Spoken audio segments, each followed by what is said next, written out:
हिजो हात्तीछाप चप्पल पड्काउँदै संसद भवन छिरेका नेताहरू कसरी करोडौँको मालिक बने। हिजो एउटा सर्वसाधारणको छोरो खरदारको जागिर खान्छ। हिजो सरकारी जागिर खाएका सरकारी कर्मचारीहरू कसरी काठमाडौँमा बङ्गला बनाउँछन्, कसरी गाडी किन्न सक्छन्। दिन रात घाम पानी नभनी सर्वसाधारणका छोराछोरी मेहनत गरिरहेका छन्। तिनीहरूलाई आफ्नो सरल जिन्दगी जिउनलाई पनि असम्भव छ, गाह्रो छ। तर ती हात्तीछाप चप्पल पड्काउँदै गएका नेता सरकारी कर्मचारीहरू आज बङ्गलामा छन्, करोडौँको मालिक छन्, तिनीहरूसँग गाडी छ, यस आरामको जिन्दगी छ। यो देशमा न्याय कहाँ गयो? जसले आवाज उठायो जेन्जी भनिएर त्यसले गोली खायो। जसले परिवर्तन माग्यो त्यो देशद्रोही भयो। जो कारबाहीको दायरामा आउनुपर्ने थियो, जो भ्रष्टाचारी थियो, जसले माफी माग्न पर्ने थियो, तिनीहरू खुलेआम कुर्सीमा बसिरहेका छन्। पुरानो सरकार, पुरानो पार्टी, पुरानो सत्तादेखि वाक्क दिक्क भएको नयाँ पुस्ताले जेन्जी आन्दोलन गर्छ।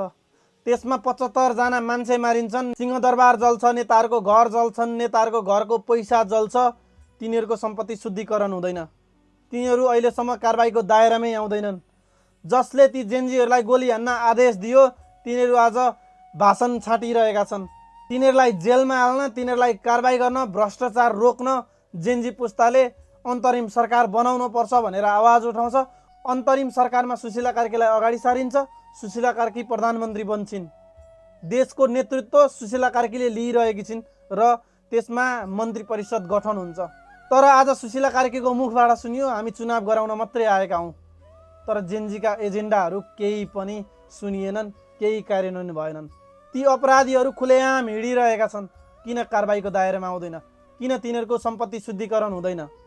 किन आयोग गठन हुँदैन? ती जेन्जी आन्दोलनमा मारिने ती 75 जनाले न्याय पाए? देशले न्याय पायो? किन चुप छ यो सरकार? किन रातारात भारतीय राजदूतावासहरू प्रधानमन्त्री निवासमा पुग्छन्? किन रातभरि प्रधानमन्त्री निवासमा भारतीय मिडियाहरूसँग, भारतीय राजदूतावासहरूसँग मिटिङ हुन्छ? के रहस्य छ यसमा? के प्रधानमन्त्री सुशीला कार्की कतै भारतीय राजदूतावासको इसारामा त चल्दै छिनन्? यो प्रश्न अहिले एकदमै आइरहेको छ। किन विवादमा आयो यो कुरा? गृह मन्त्रालयले आँखामा पट्टी बाँधेको छ। यो गृह मन्त्रीले किन एक्सन लिन सकिरहेका छैनन्? किन काम गर्न सकिरहेका छैनन्? किन डराएको छ यो गृह मन्त्री? हिजो जेन्जीहरूलाई उकास्ने बालेन शाह, जेन्जीहरूलाई समर्थन गर्ने बालेन शाह किन एउटा दुलोमा बसेर फेसबुकमा स्ट्याटस मात्रै लेख्छन्? स्ट्याटसले देश चल्छ? किन बाहिर आउँदैनन्? किन युवाहरूको माग सम्बोधन गर्दैनन्? किन बोल्दैनन्? के कतै बालेन शाह पनि इन्डियाबाट परिचालित त छैनन्? देश यति बेला रोइरहेको छ। देशलाई यति बेला न्यायको एकदमै खाँचो छ। भ्रष्टाचारीहरूलाई कारबाही गर्ने र जनताहरूको माग सम्बोधन गरेर, जेन्जीहरूको माग सम्बोधन गरेर देशमा नयाँ परिवर्तन ल्याउन पर्ने। यो प्रधानमन्त्रीले चुनावै मात्रै गराउनु थियो भने त 84 मा अवश्य यत्तिकै पनि चुनाव हुन्थ्यो। किन अहिले नै चुनाव गराउन पर्थ्यो र? यो चुनावले पनि भोलि तिनै पुराना नेताहरूलाई नै ल्याउने होइन? किन अहिलेको प्रधानमन्त्रीले जनताको प्रत्यक्ष कार्यकारी प्रधानमन्त्री बनाउन मानिरहेकी छिनन्? यदि प्रत्यक्ष जनताको कार्यकारी प्रधानमन्त्री बन्दैन भने, बनाइँदैन भने यो सरकारको पनि काम छैन र अब चुनाव गर्नुले कुनै महत्त्व राख्दैन।